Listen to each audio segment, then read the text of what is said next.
everybody, I'm Alex Sinclair. I am a colorist for DC, Marvel, Image, and today we're going to do a quick color demo using markers. I use Copic markers. Kind of pose a little bit of a challenge. It's a lot of fun. This is my beat up case, but it's Alright, cool. I carry to all the conventions with me, and it's because it has my full set of markers. Alright, I like so these markers so much, and that has dual okay, tips. yeah, cool. And also buy refills for them. And then you just pour the into the marker and refill them in so that you really only have to buy one marker. They also sell the nibs, so if your nibs kind of dry out or crack out, buy new one, you slide it in there, and so that your marker purchase is a little more economical than having to buy a marker every time your marker dies. Alright, so we're going to slide this sucker out of the way. Our old friend Ryan Benjamin did a commission for a band, and so I get these a lot of conventions. Folks will bring me a pre-done commission in black and white and commission me to do the colors of it. I really just approach it like I would a regular piece. Particular one, we got Venom versus Miles Morales Spider-Man. Much like I do when I work digitally, I set a base color and go from there. The beauty of these markers, they also sell these wide markers as they call them, and they're great because they help cover these large spaces of white that would take forever to fill with a regular marker. So just kind of reading what Ryan has drawn and anticipating what I'm going to be doing with the piece as I work my way through it. What sort of paper is it? It looks like it's a Bristol. It's great in that it can absorb the ink real well. It doesn't have like a very thick or treated coating, and so it doesn't repel the ink. And I'm going very light touch. Some of the markers that Ryan used here are water-based. It's not alcohol, but the chemical base that these markers use will sometimes pull up the marker, so you kind of have to be very careful so that I'm not pulling out too much of Ryan's work. This one's a little tough, and there's webbing that's supposed to be in color too, so I'm gonna kind of finesse my way around some of these eggings. This set comes with 4 sets of gray, so you have warm gray, a neutral gray, a toner gray, and a cool gray. So I'm gonna come in with a cool gray here and deepen up these blues. What are the differences when you're working traditionally versus digitally? You kind of have to be a little bit more plan ahead of what you want to do, in that you don't have undos like you do digitally. And so you also have to work specifically light to dark, much like you would with a painting, for obvious reasons, in that you can't go back and paint over. To highlight, I would have to come back with some kind of opaque paint, and doing so might obliterate some of the inks too, and so that kind of walking that fine line between the two. Again, reading what Ryan's doing with the inks to establish where the highlights are, the shadows are coming from, where the shadows taper, and where they open up to highlighting. Certain areas I'm leaving white, and that's because I'm reading what Ryan's doing. There's reflective lighting that I want to bring into this, give it a little bit more dimension. Come back with that lighter blue I used before and blend that in so that it looks a little more subtle transitions of color. The other thing you kind of have to do when you work on this is tend to go by character or by area. When I work digitally, I'm kind of working on the whole piece at once to kind of get that cohesive feel and overall color. But for these, I tend to kind of like to focus a little bit more on the characters themselves first, and then do the backgrounds. Kind of helps me pop them a little bit. Yeah, and obviously you can spend hours and hours on stuff like this if you wanted to, and get super detailed. But again, at the end of the day, it tends to be a lot. Works better if you simplify, if you don't over render, especially when you're working something like this that Ryan put a ton of detail in the inks too, and so I don't really have to bring a lot of that into play on my own. I will say that working digitally kind of makes you a little bit more fearless, obviously, because you have multiple undos, you have masks, throwing lines and getting bold with your brush strokes becomes easy when it's digital. I found that when I came back to traditional drawing, that I was more confident with the way I was throwing lines and drawing and all that kind of stuff. So I kind of built that confidence with the safety net of the undo button, but if I really kind of carry it through into my practical work like this. If you were to make a mistake traditionally, how would you fix it? Kind of have to paint through it a little bit. Try to come back and use some paint if you have paint. Sometimes you just kind of work it into what you're doing. Do you have any tips for anyone wanting to learn marker coloring? treat it like watercolor. They're very translucent, and so that you obviously want to work light to dark. And much like painting, you layer, and so that if you just use one flat color on it, it works if you're going for a very design-driven look. But for something like this with comics, where the artwork is hyper realistic, you want to come back and make sure that you're rendering to match what the artist has done before you. It's also funny how when you work on paper, you flip it, you turn it. When you're digital, you actually really don't do much of that. Yeah, right. Because you can throw the line, if you don't like it, you undo it and you throw it again until you get it perfect. You swivel the paper to make sure that line that you're throwing comes out right the first time.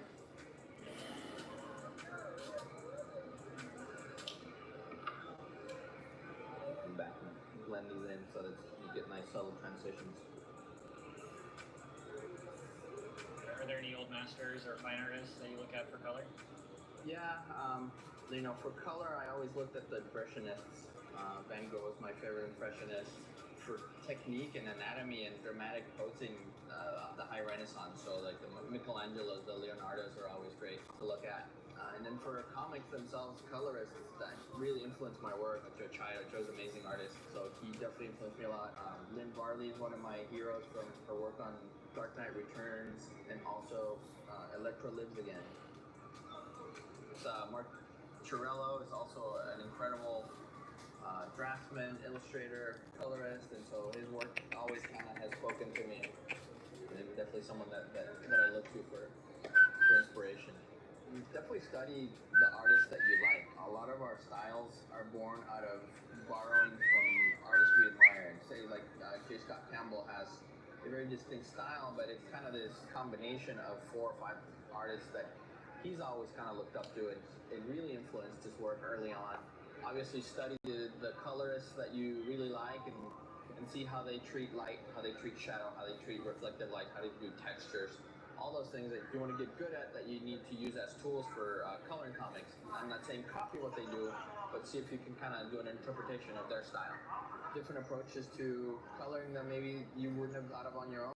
Right. Kind of stumble upon the little things that you like, so you kind of steal and borrow from different artists, and through that you'll find your style. You might surprise yourself sometimes that you arrive at a style that you didn't think you were going to be using or happy with.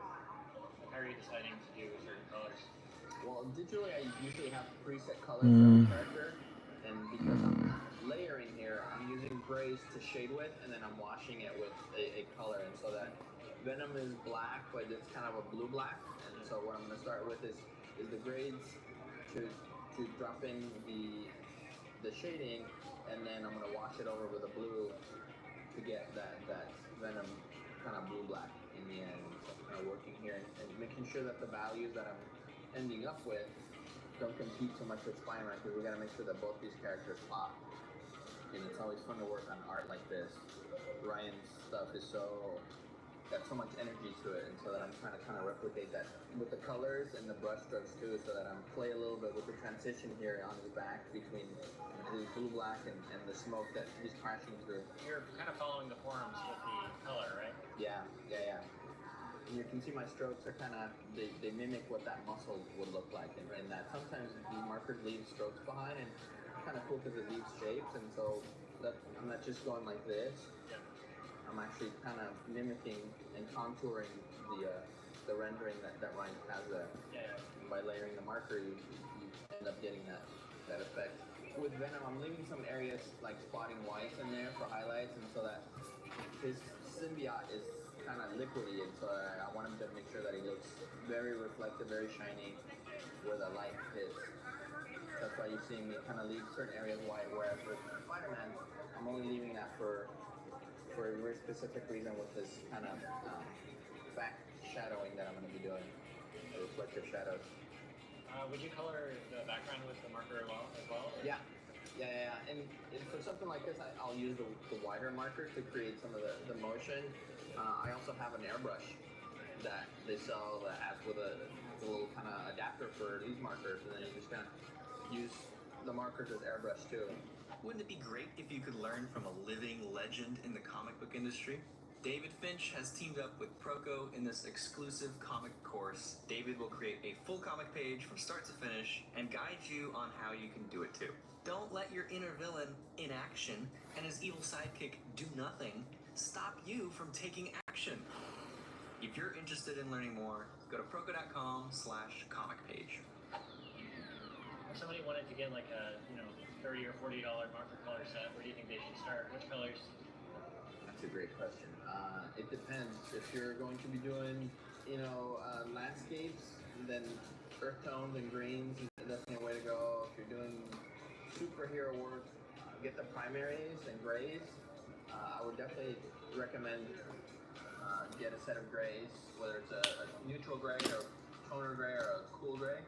It's a good way to kind of be more economical about it. Oh, no, you don't. You're rendering kind of like I'm doing with Uh-uh. the grays, and then come back and use whatever color that you're using to render. So that instead of using 2 reds for What? Spider-Man, you could have used the grays Hi. and then used the 1 red to kind of wash I'm over trying to record, sir. to get the same effect that I Alright. did. It's a little bit more faster. Now watch out. For me, in the way I work with color as opposed to from gray to color, finding that inker instinct. Yeah. Kind of see me kind of pulling back and squinting, and I'm trying to see if anything's popping that shouldn't be popping, or if something's not popping that should be popping. Find little things like that shouldn't be there, so that the head pops a little better. See how this blue kind of behaves with.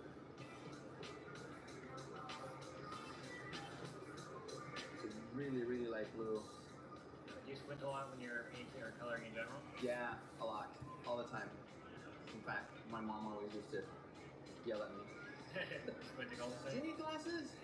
Why are you squinting? It's kind of merging, mimicking. Some people like to pull it away. Some people like to put it up to the light and go backwards. Especially pencilers and inkers will do this a lot just to make sure that the right thing. Alright.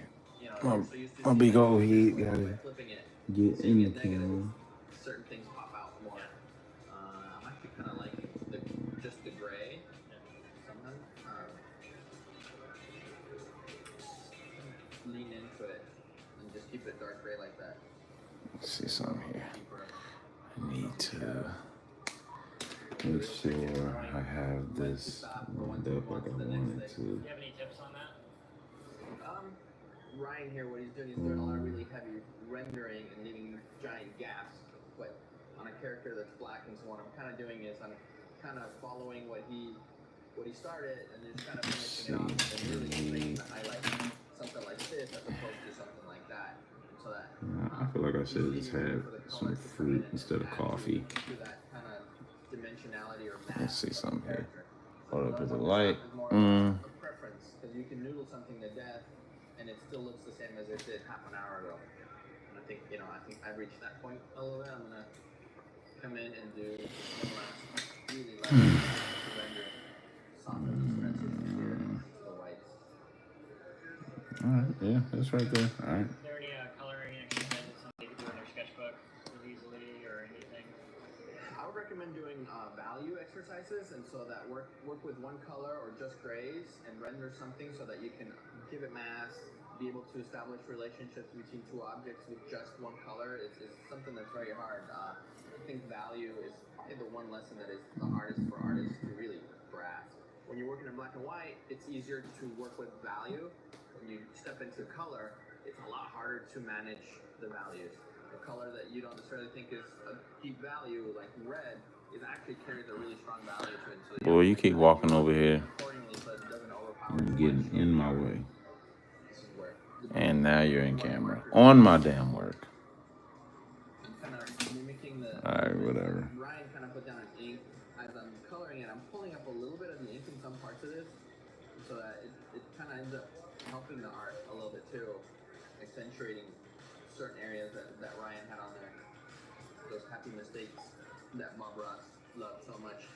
So you'll kind of see I'm using very desaturated colors, like background elements now, so that it doesn't overpower the characters themselves. Especially in a character that's predominantly just grays.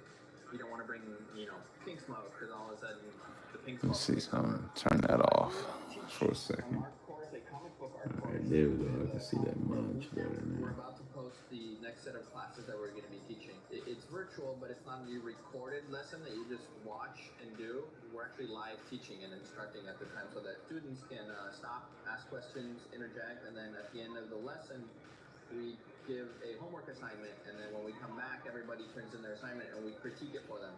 That ability to be with another artist and kind of bounce ideas off, show your work to another artist and have them critique it for you and let you know what's working, what isn't working on a piece so that you can make it the best possible piece you can create. Getting close to the end here, I'm doing a little bit of debris work and we'll come back and do a little bit of the reflective shading that I was doing on Spider-Man. I want him to pop out a little bit. One thing you can also add to your markers is colored pencils. So sometimes I'll bring my colored pencils as well and kind of helps you come in here and a little bit of the graphite lets you add texture to say the rocks to help them pop from the characters, much like you would do digitally where you're using different texture brushes to create all that. At any point, would you add anything else in the background? Or? Yeah, I'm probably going to come in with a little bit of a brighter yellow, especially in this area to accentuate Spider-Man, and once I do the reflective shading on him, it will kind of be clearer what I'm talking about. And I'm just kind of trying not to put too much detail into the debris since it's just really, window dressing stuff. If this were digital, what would you do differently? Boom. I don't know, I wouldn't use white Yeah, I as just discovered much of that I can do that. accentuating factor, and especially in commissions like this, you use white as an element, as negative space. When you get towards the end, you're just kind of, it's funny, you end up like almost speeding up because you can kind of feel it, and some of the little things that you didn't notice before start to really pop out, and so you, Nope, move. in the web pass into the white there. So I can tell you're planning ahead. From the very beginning, you planned this way.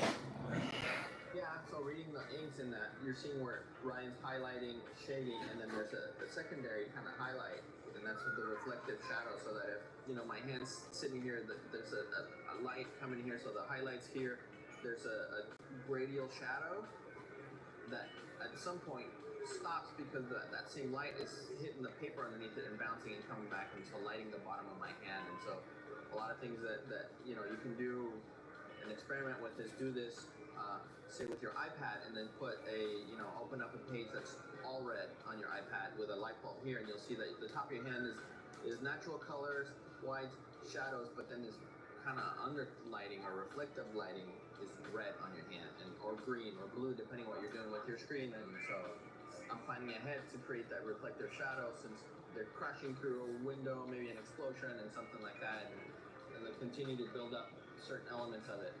I want to make sure that the colors that I'm using in the background here, you saw me putting him on here and then putting him on him as well, and so that he's being lit by the environment. So it's a lot of planning, but also kind of changing on the fly too. As the piece kind of progressed, I find myself adding stuff or taking away stuff. Something that I thought I was gonna do, I ended up not even doing. Just little things like that. Another thing you can do is take like a jelly roll pen and paint a little bit of white and then smudge out so that the smoke looks a little bit more real. Those kind of things. And then once you're done, the last thing you need is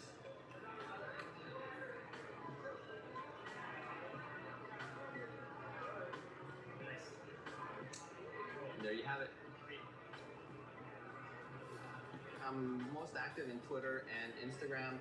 My handles both there are SyncColor, SINCCOLOR, so 2 C's in the middle. I post my appearances there when we launch our classes for Comic Pro Bootcamp. If you want more information on that, feel free to follow us or go to comicprobootcamp.com. Thank you.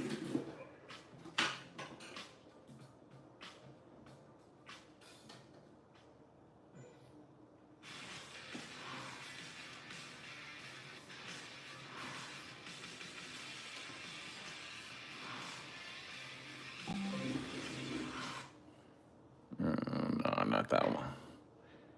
He had another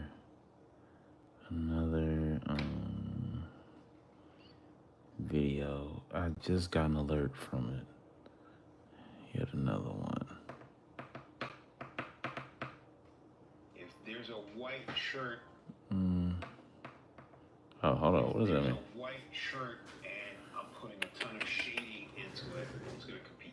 So if there's a lighter surface, like if I know this character has like a yellow costume, I'm I'm going to render it less. If that same character has a blue costume, I'm going to render it more. This is made out of like some kind of hard plastic. So you have bright areas, it's slightly darker, gets brighter, slightly darker, gets brighter.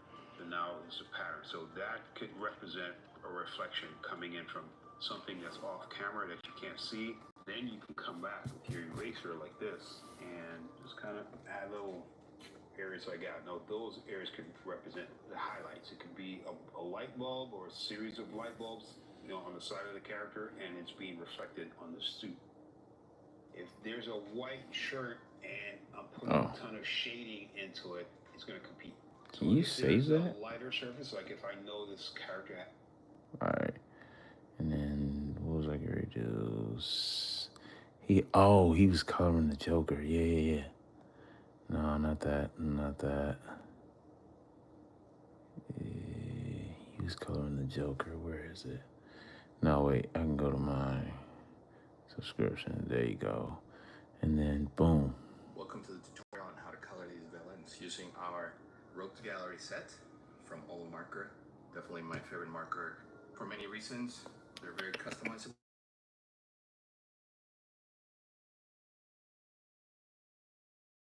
If that's what you wish, because you can customize the colors on either side of the marker. If you prefer having the same color on both sides. I'm glad I turned. Hold on, let me see. Light on.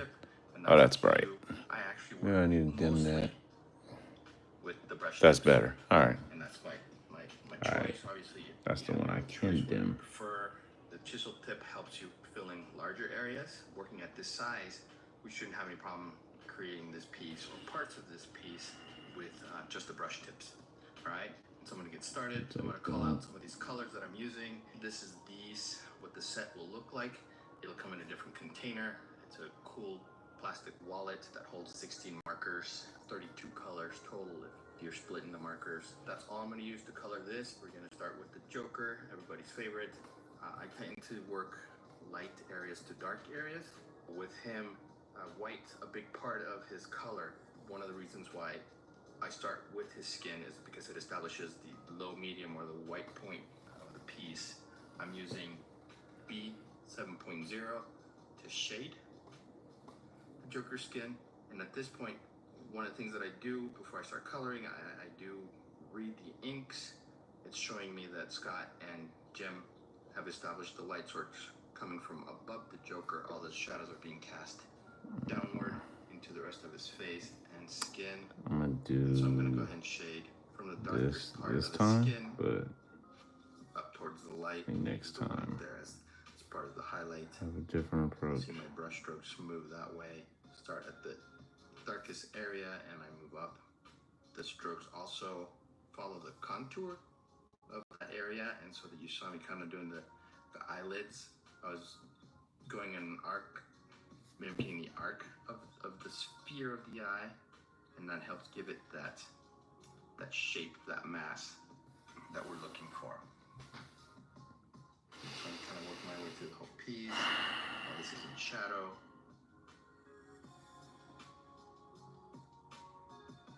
Maybe a cast shadow from his bottom lip onto his chin. He's got a big old chin. And so I like using this kind of greenish gray on his skin. It's an ode to the Joker from the animated series that Bruce Timm and Paul Dini created. Great animation way back when, and so when I was coloring Hush, borrowed a little bit from them in the way of the Joker skin. There was also those red skies from the animated series over Gotham. That was a big, probably my favorite thing that they did as far as any kind of cinematography or lighting. Those red skies were just gorgeous and so great to work with. So I kind of started to use those same concepts and bring them into a not so animated look, but more of this realistic style that Jim brings to comics. We've thrown in some of the shadowing, and I'm gonna go ahead and do the same with the eyes. I like to give the Joker the yellow eyes with white skin. You want to make other stuff pop, and so I'm gonna use the yellow on the eyes, on the teeth, and I'm using Y2.0. It's a nice light yellow, gives you some nice definition here.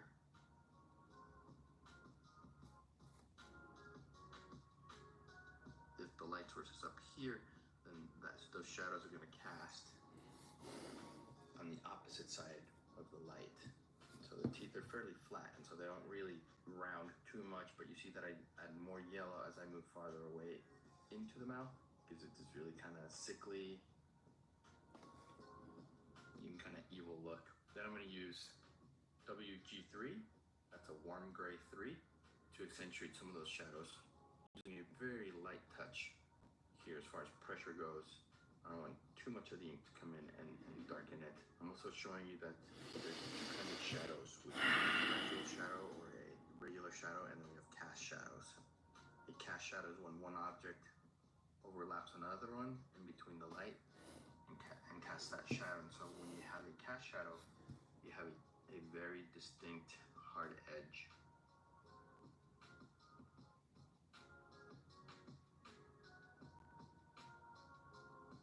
And so that's why you see me drawing a very distinct line here for the cast shadow. Same with the tongue here when we cast this shadow. The teeth, okay? And then the other shadows, they kind of blend in. Once you've done your shadow, you can go back to your highlight color and blend those in to soften that transition.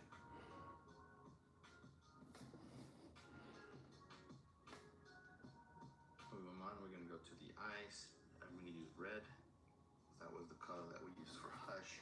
I'm moving towards the light here. With this brush. Leaving some room for the highlights. I use that same red, and this is R1.5 for his lips.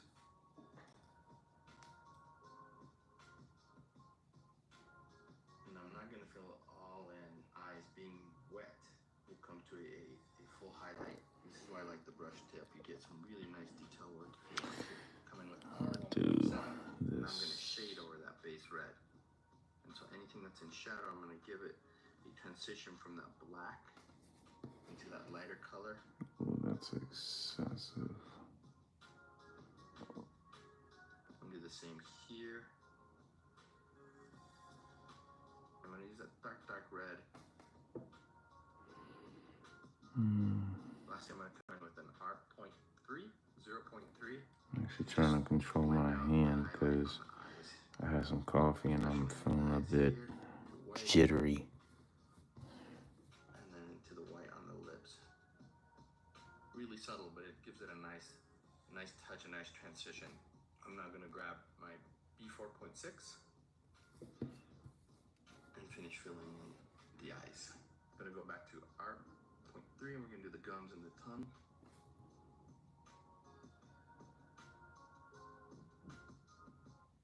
At this point, I'm using this as a base color, and so my strokes really only are here to follow those contours.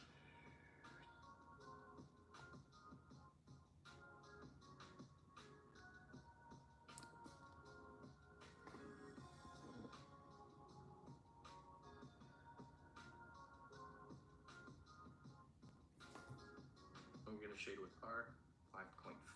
I didn't really fill in everything that was in shadow with the lighter color. That's because I'm going to use the shadow color in there anyway. So, trying to economize the ink, not use it all up. Filling in something that's going to have another color go over it anyway.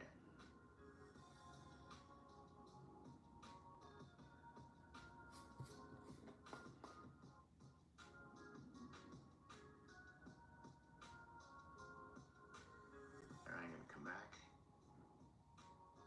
Help with that transition. Olo also has a blender, a zero marker, which is a blender marker, and so you can use that to help blend your colors coming back in here. And remember, we talked about the cast shadow, and so the upper lip is going to be casting a shadow on the gums as well as the teeth, and so I'll establish the cast shadow first, and then shade so that it looks like gums are indenting into the teeth. I'm going to take that same R.3. I like giving the Joker these kind of sickly, it looks like he's been up all night scheming his world domination or how to beat the Batman, and so I just take a little bit around the eyes here. take it into the inside of the eyes a little bit. This really, really light touch. You can see me going super light here.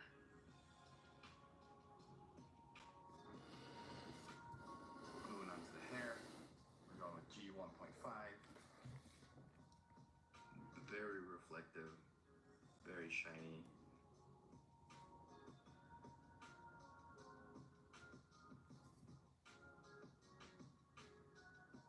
When you see me push to white in the areas where the hair is closest to the light, using that really fine tip to fill in.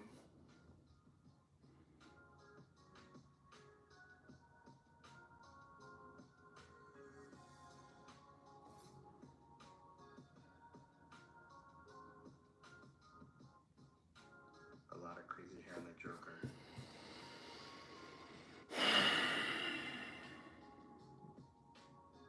And then his eyelashes are going to be green as well, and so kind of coming in with that green. Does a nice job of kind of popping the eyeballs from the red around his eyes. Make sure it's that kind of maniacal. Almost for that. Almost for 0.7. that. Add a little bit more shading to the hair to give it more volume. And you always see me, again, I'm kind of almost throwing lines of color into the highlight so that they disappear into the highlight, into that lighter green.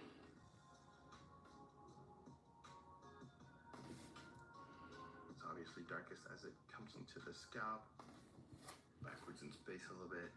Same with the tips over here.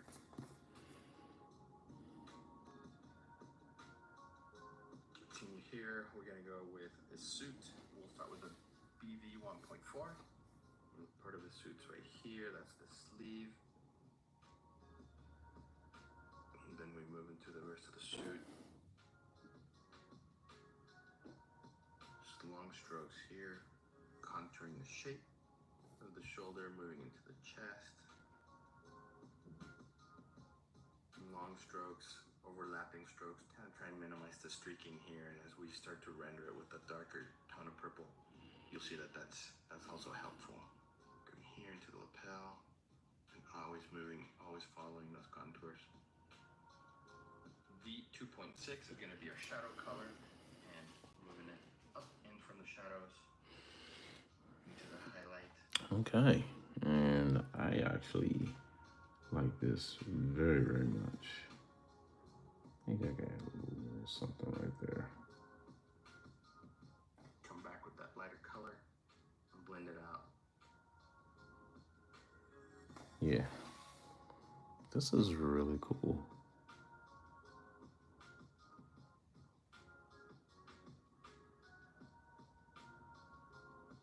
We have O2.4.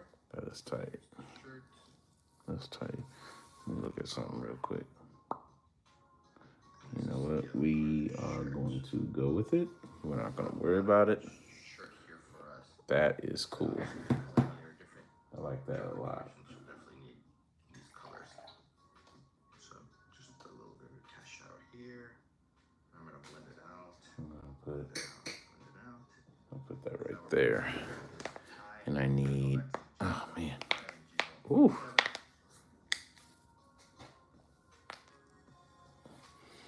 All right. All right, so green arrow. That's gonna be up for grabs. I also have like a saber tooth, Doom, Victor Von Doom. This is gonna be Red Hulk. I gotta color this like later. One of my favorites, Omni-Man. So I have like a lot of these. And one of my newly drawn ones I drew yesterday, I sketched it yesterday, Storm. And then this one's actually this morning. Miles Morales, Spider-Man. Which reminds me, I need to work on him. I need to fix this. I need to fix his eyes. I'm leaving some edges white because we're gonna come back with the CG5. Now, this paper, not so sure All about. that's left is glue. So we're gonna go back to VG. Where's the other? I like the other eraser. This one. Yeah, do this first. This, I'm actually gonna leave less white showing, mostly because I really want the white from the skin to be what you see that really stands out. So you use this BG more as a filler, and then come back with that CG3 to drop in the shadows. And there you go. That's the Joker for you, which is one of the colors that we have in the set here. We're bringing you colors for 6 villains and Batman, right? And so when we get to the second piece, you're gonna see we color a lot more villains and of course Batman. This great cover that Jim Scott and I produced for Hush Volume 1 back in the early 2000s. Hope you enjoy it. See, and then let's do this. Could have sworn symbiote. Oh, that's someone else. Look at another video. I say another. Oh, you know what? Let's do it. Saya. Or Sia. I think her name is Saya. She's an amazing artist. Let me turn this off. I don't feel like being cold. Boom. Can't hear nothing.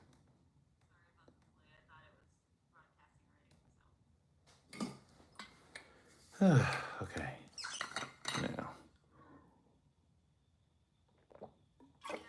Oh man. Woo. All right.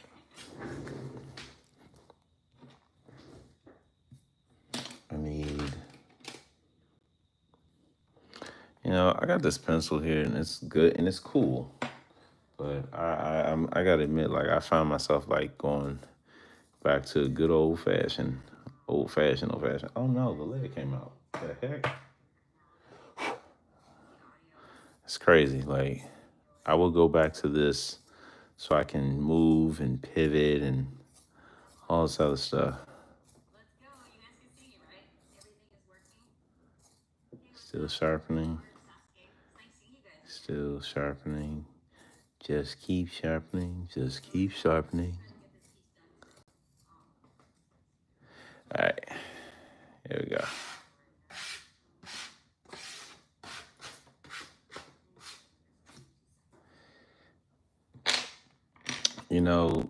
The thing I hate about these, like, you can sharpen this, and this is cool. So it's crazy, right? I have this sharpener. You can insert and then rotate like you're doing a pencil sharpener, like old fashioned. But the thing is, because this is just the lead that's being further inserted, it, if you're not careful, the lead will break off. It won't go down into the container. It'll just stay stuck in here, sort of. So you kind of have to like tip it over to like dump it out. I don't really particularly like that. I'm gonna show you the one I do like for this. So I have this sharpener tool that I discovered on Amazon. Because, that's where a lot of people go for like a lot of supplies. And I was looking for a lead sharpener. And I came across, can everybody see that? This one. Uni. And I think this is like Japanese based, but like you insert it, it's got this piece. You can open it. That's where you insert your lead. At the bottom, they have like, it has like this little spot where, use your fingers to like unlock the space where like the shavings of the lead comes out and empty it. But it's like really small, really compact. But like you open it, and unlike this one, obviously you see the difference in like body, right? This one, you just, again, you rotate. But this one, all you have to do, and you see how like that is, how semi-dull this is. This is good for like sketching right now, but I'm gonna show you how it looks when you really sharpen it. So you just insert and you just twist. And notice as I twist, the lead goes down more and more and more and more. But when I take it out, it is like an extra sharp line, point. It's crazy. It's really, really good. I really like this. I like this far better than I like this one. Like, this is still okay, but this to me is better and much more simplified. I definitely plan on, again, I got it off of Amazon. Just type in uni lead, 2 millimeter uni lead sharpener, and I'm pretty sure this will come up. This is only like $7 and some change. So I like it. I love it. And so let's see. Boom. There's the eye. All right. So the eye is gonna be about right here. I need to turn that off so I can. Yeah, there we go. All right.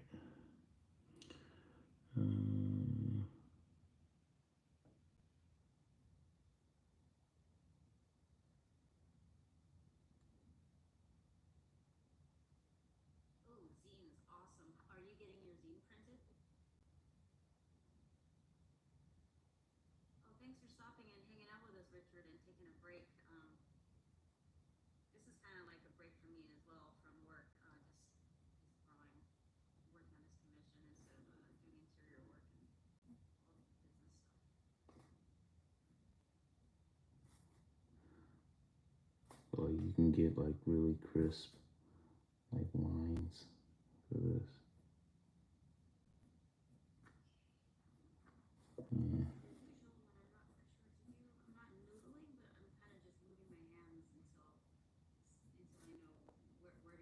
Miles Morales.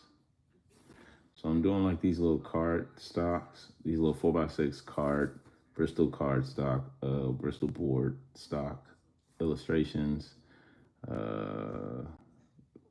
for a reason, and that reason I'm not going to announce just yet, at least until I make sure I have something locked in.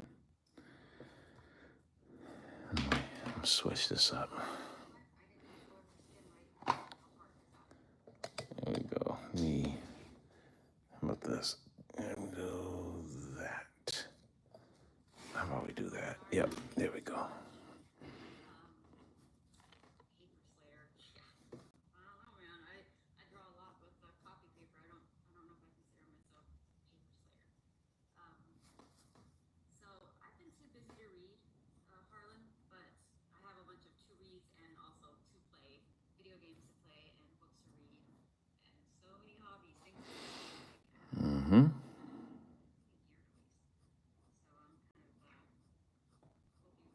Yeah, like I just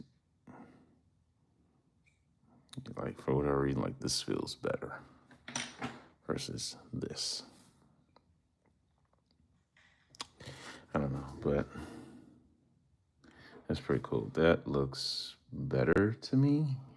Yeah, that feels better. In the meantime, between time,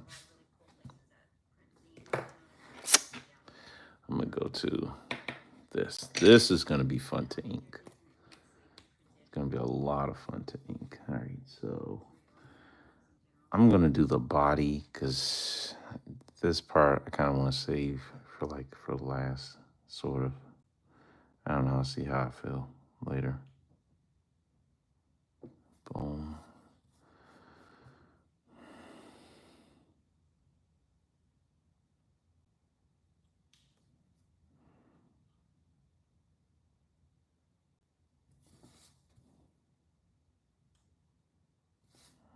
And I am going to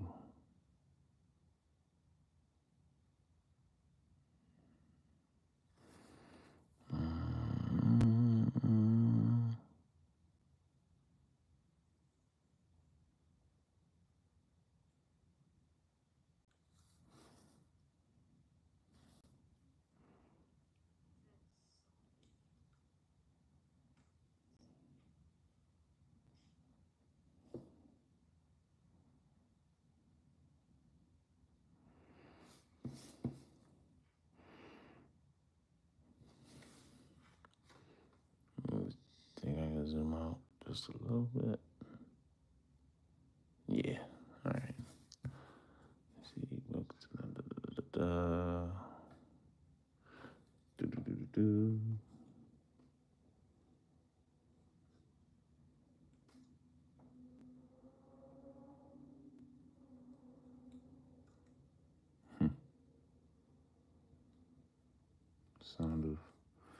The sound of bikes in the background. Oh, thanks for stopping by, Luna Raven. Different time zone. Yeah, I know it's kind of tough to figure out what time zone to stream at. So I do as best I can, but at the very least, you guys could watch it over again. But hopefully, this is very relaxing before bed because I know you get pretty intense when you're trying to figure things out. Thanks so much, Craig.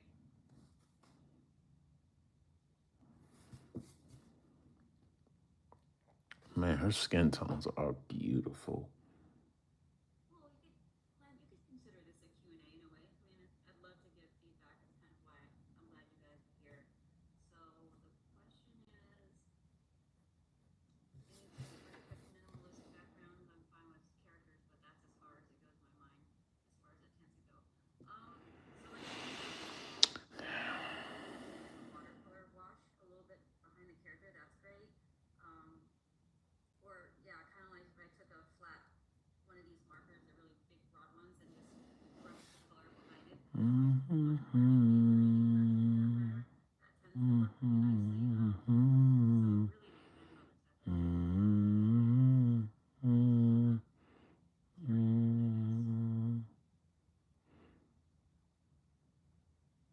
Wait, are you guys not getting any audio? Can you let me know? Just do one. This part. Oh, I got you guys. What's going on? So there's no audio. Huh. One second. I don't know why is it doing that.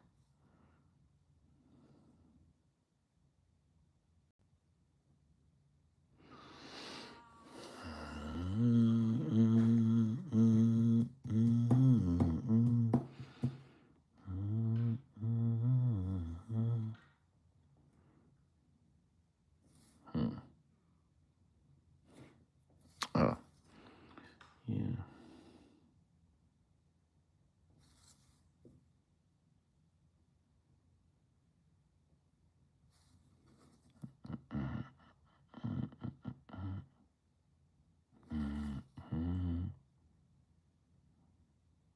Okay, let me know if you can hear me, okay? Okay, let me know if you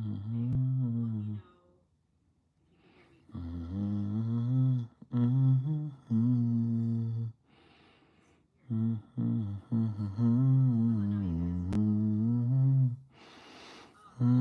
Oh, it should be pretty good, so something's going on. Okay.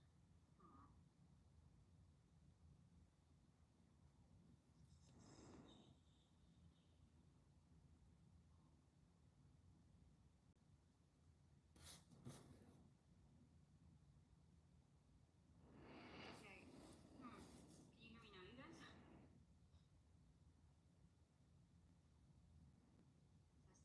1, 2, 3.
piece of cat hair. Hate that. Maybe I could turn that back on. Yep. You know what? Why don't I do this? Why don't I do this? There it is.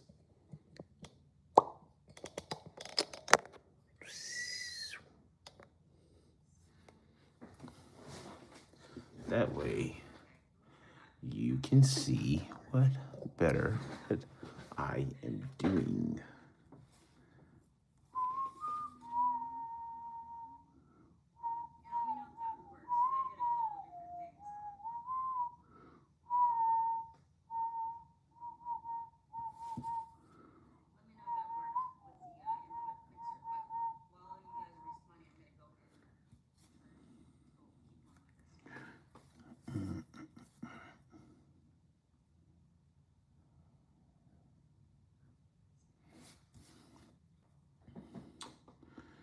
These. Okay, so it's good now? Input volume.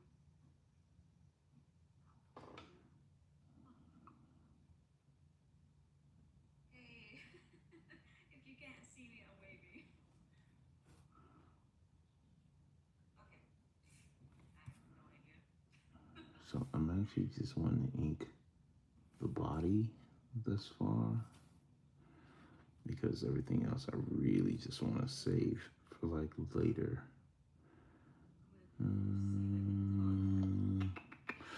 I'm so nervous on trying to ink all this other stuff. It's not even funny. Let me fix this. Zoom out a little bit. Boom. All right. Sorry guys, like I didn't have time today. Ah. Usually I have a setup and It's like a whole, I'm like really getting a huge stack like these. And then after these two, after I ink these two, I think I'm gonna do another session later of coloring. Just coloring. Because it's needed. it shows my mixer on my end that it was working, so it must be my And you know what? That is actually really cool. So I might just do that. Huh.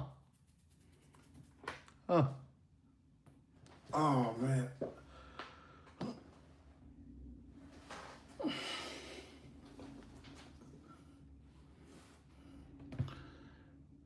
What time is it? Oh, okay. Oh, okay. Bet. Thought I was making bad timing, but I'm not. Thank you so much, you guys,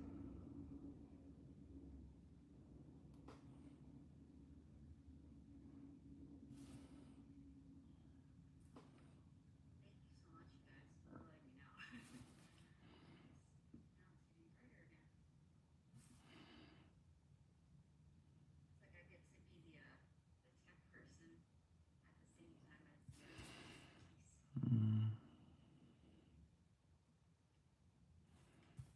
Although I do have a moderator that's helping me out, so I'm not completely alone. Thank you guys. You know, I might actually want to like do a digital scan of this one. Gotta get that belly button. Get the belly button. Boom. Ah. All right.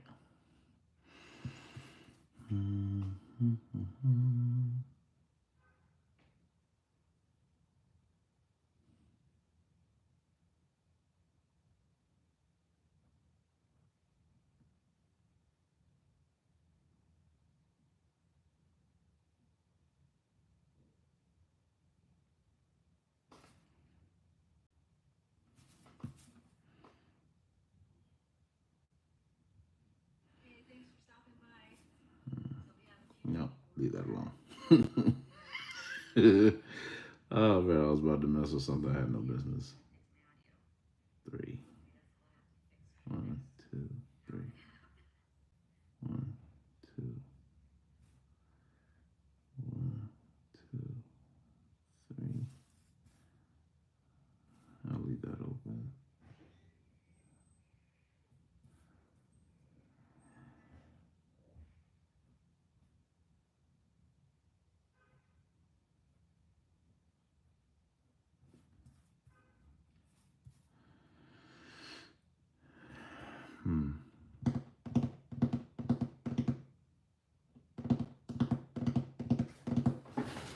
Man,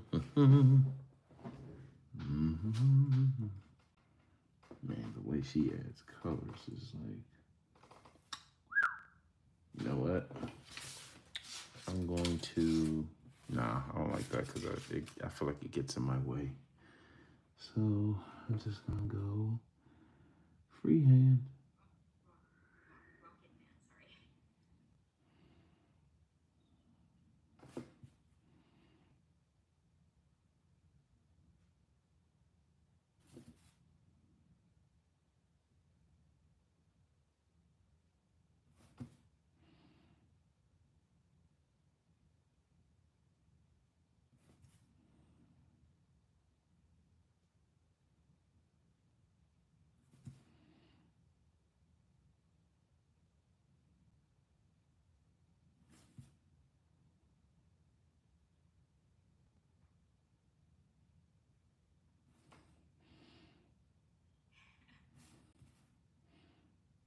Vince, me nervous?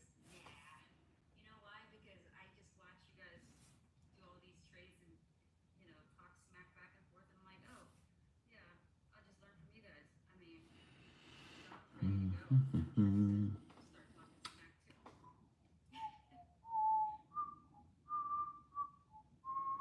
hey, what's up, Rogue Studio? It's awesome. Thank you so much from Brazil. That's amazing. So, what time is it in Brazil right now?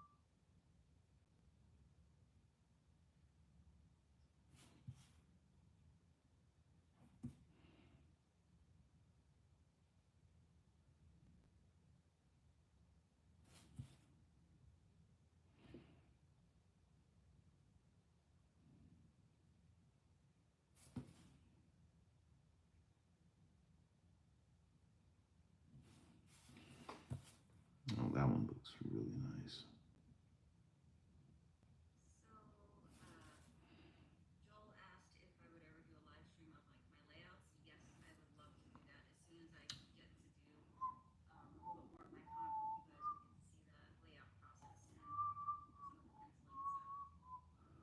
So it's a little tricky to do it when it's we'll say when you are doing for another publisher, because then you might have spoilers.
settings right here.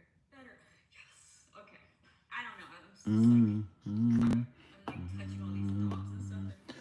I need to take a picture of all this stuff.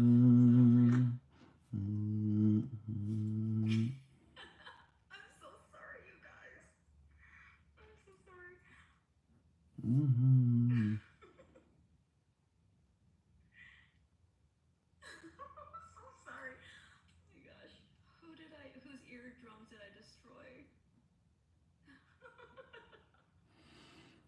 I'm so sorry. I'm gonna be quiet until until you guys take your headphones off. Mighty R, I'm so sorry, dude. I am so sorry. I apologize. Even though like this is small, this is really really cool. I mean honestly, I can always tell when I like drawing. I love drawing, but I can always tell when I've like really really enjoyed Had to buy hearing an aids. illustration. I apologize.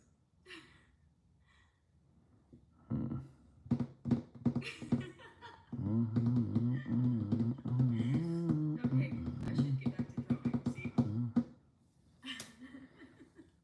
See? See, I'm scared to like add these blacks in like areas where I feel like there should be color and not. But the thing is, her suit I believe should be rendered with blacks because because it's white, and I'm not gonna necessarily fully render her face and skin, beautiful skin, and hair. The hair and the skin are gonna be like straight colors.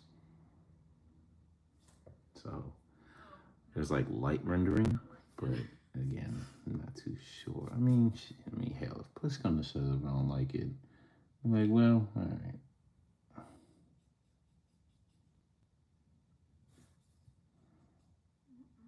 Not working.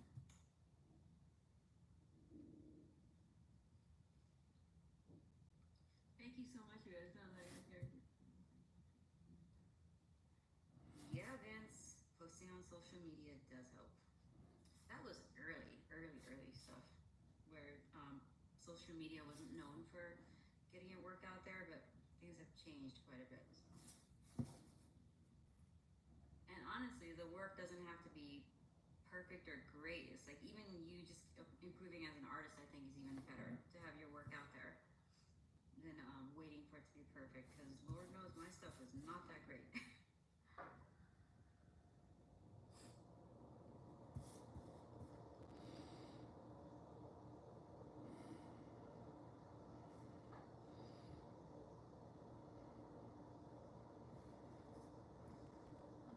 Hmm.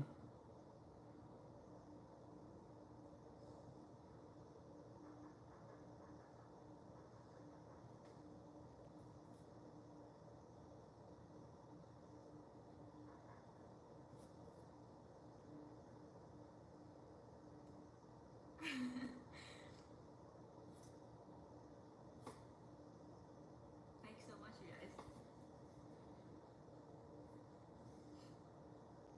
See, I put Vince on the spot, so, and he's really good at it. I mean, he does the best he can, so, with helping me out and stuff. Make it a little reflective.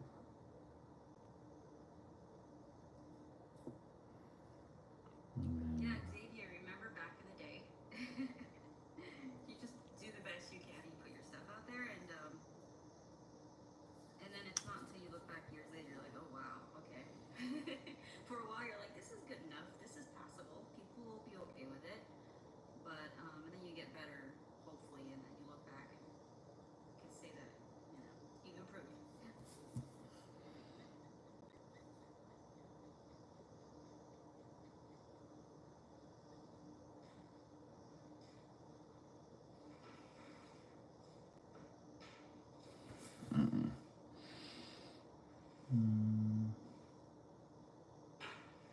Yeah, that's better.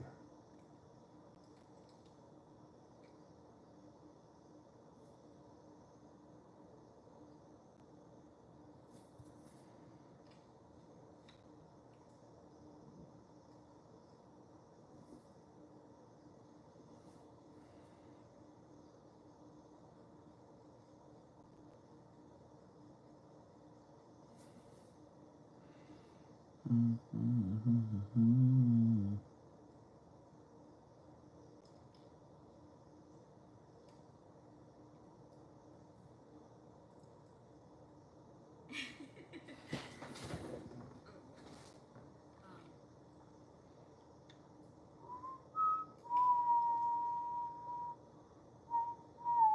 JD asked about like other marker brands. I've tried a little bit of it, but I haven't really had a chance to compare the two as much. I mean, I think at the very least, a big, huge benefit to using Copics is the ability to refill, and then their color selection. I love their color selection. So I mean, other brands are pretty comparable in that sense, but they are, and it's cheaper to enter into the market with markers. Except I don't think they refill, and their color selections aren't as I guess as vast at this point.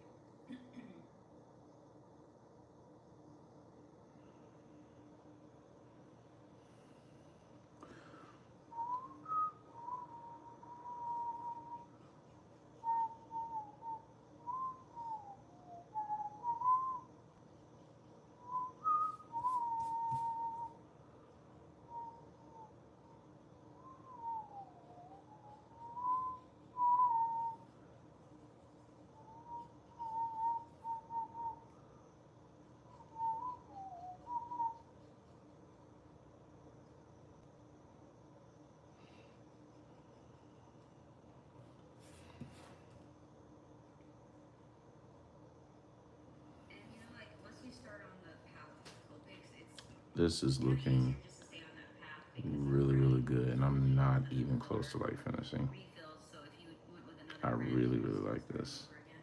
It's also the I'm same probably with gonna stop right here certain because I am going to go and get some lunch. And so this was fun. So I think if you haven't started with Copics yet, I'll be looking to jump back on this, hop back on Inking Storm a little later. And even let's just say you have colors you use a lot with Copics, I think it's worth it to get the actual colors that you use a lot and then get the Right. refills for that instead, so that you always have those colors. And then you can have other brand markers. Boom. Okay.